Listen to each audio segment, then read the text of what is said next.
Welcome back to Notes Edition, where I read notes off of my phone. Today's note is called The Elephant in the Room. With so many brilliant, hardworking, creative people around, I can't figure out why no one is talking about this. Very few people are willing to discuss the elephant in the room.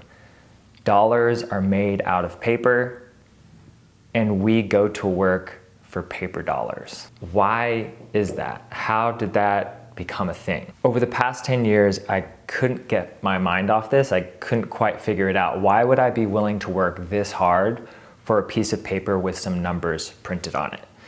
So I did some research. I looked into the history of the dollar, the history of money itself, and what I found was bewildering and brilliant and terrifying and exhilarating. I started to realize that in a way, money itself is both fake and real simultaneously. It is the most widely accepted method of communicating value and transferring energy, and yet it is one of the most misunderstood subjects of all time. The elephant in the room is that the dollar is made of paper. It's so hard to see this because the dollar represents money, and money represents something that is irreversibly essential, a means of survival. It's an indispensable connection to the civilized world, yet it is useless outside of society. It is only useful within humanity. You can't just go out and tell someone the dollar is fake because that person is programmed to survive. They will immediately reject the notion that the dollar is worthless because they reap the benefits and safety that comes from community. Questioning one means of survival triggers a survival response. And yet, here we are questioning the one thing that you've been taught to earn and hold on to. If you've ever felt overworked or underpaid, I have as well, so let's look into exactly why that is.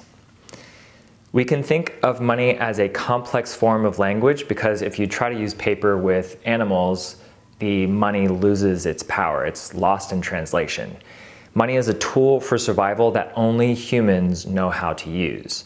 So who cares if money is made out of paper? If it can pay rent, buy groceries, and pay for things, why does it matter whether it's made out of paper or gold? The history of money matters because it reveals the mechanism of money that remains to this day.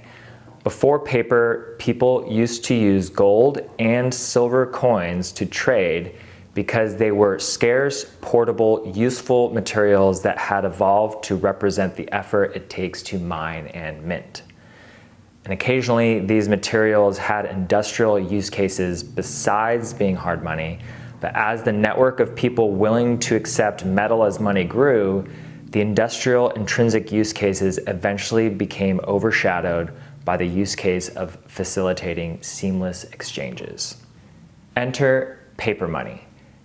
Banking began issuing paper banknotes for gold deposits. When you deposited a gold coin at the bank, they gave you a $20 banknote so that you could hold on to a proof of ownership contract, a fancy, legally recognized IOU. Over the decades, the banks started printing more banknotes than the corresponding gold coins in reserve, otherwise known as cheating or fractional reserve lending. In 1971, when the central bank realized that there was about to be an international bank run on the US gold reserves, where they would have to return all the foreign nations' gold and bankrupt the US, Nixon announced that dollars were no longer redeemable for gold in order to protect the US gold stockpile.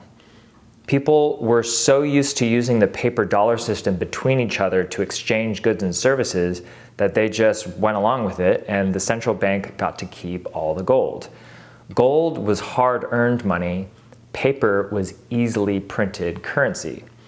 Over the past 100 years, an ounce of gold has gone from $20 to over $2,000, meaning gold held its value 100 times stronger than the dollar has, even with less demand.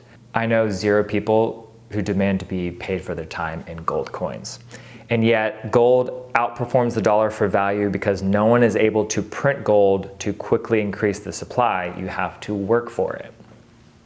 Paper dollars on the other hand, have a built-in double standard. Banks and governments can print dollars for literally pennies on the dollar, but you have to work for it. And since the quantity of your labor is limited, so are your dollars. Limitless dollars for them and barely any dollars for you.